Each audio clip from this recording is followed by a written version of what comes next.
We started the morning off about 5 o'clock. An early morning for Les and Nova Montgomery, their 16-year-old daughter Austyn, and her boyfriend, 18-year-old Braden Seisenbach. We had had a wonderful day the day before. Austyn had a track meet in Midland, and the four of us went, and we laughed all day. Les says that laughter continued the next morning when they met bright and early for breakfast before making the 4-hour drive from Big Spring to Lake Meredith for a fishing trip. After breakfast, I got on my motorcycle and the three of them got in a pickup. When we stopped in Gale, I looked behind me and they were behind me, and we gave each other the thumbs up. Then we went on to Post and did the same thing in Post. But Les says when he stopped in Rawls, the truck wasn't behind him. So I pulled over and I called all three cell phones, and none of the three of them answered, so I started backtracking. About 5 miles south of Rawls, Les says he pulled up on a one-vehicle accident. This vehicle was laid across the highway, and I didn't recognize it as mine until I got right up on it. The first one I saw was Austyn. She was out of the truck. A passerby had called 911, and Les says a deputy on scene told him he needed to go talk to Braden, who was still in the passenger seat. I said, Braden, I said, hang in there. I said, help's coming. And I told him that we loved him. When I spoke to him, he moved, so I know he heard me. Les's wife was trapped in the driver's seat, waiting for the jaws of life. I guess Nova heard fear in my voice.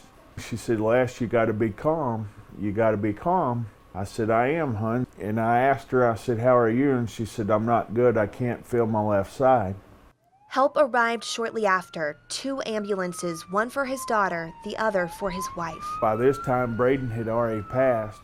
I was bouncing between the 2 ambulances. I went to the ambulance that Nova was in, and I saw him giving her chest compressions. 2 helicopters landed, but Les's heart sank when they turned off their engines. They came up to me out of the ambulance that Nova was in to tell me that she had passed.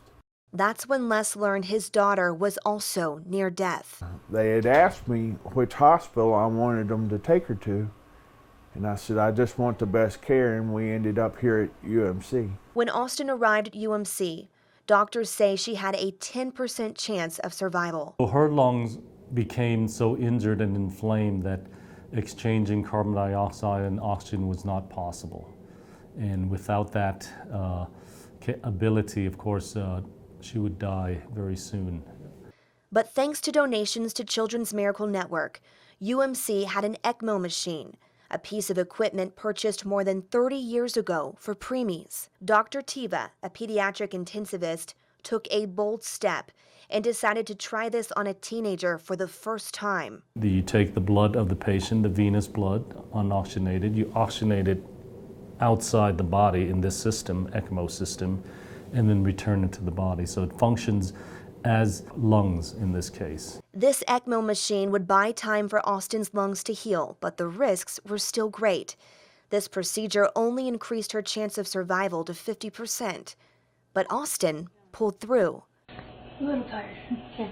A lot of people prayed for me. I had people in Russia, Bermuda, Spain. My whole town had worships. The power of prayer is real. Austyn spent 42 days in the hospital.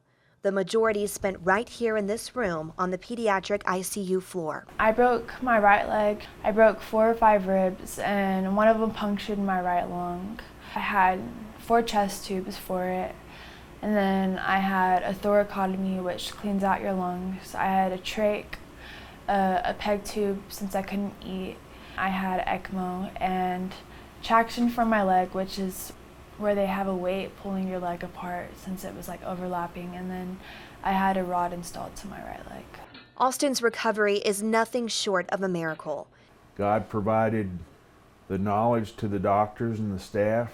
He had his hands on us the entire time. As we approach the year anniversary of this accident, she's already back to running, playing volleyball, and modeling. But she has a new passion. When I'm talking about CMN, it puts a smile on my face because I know that I'm gonna save kids' lives.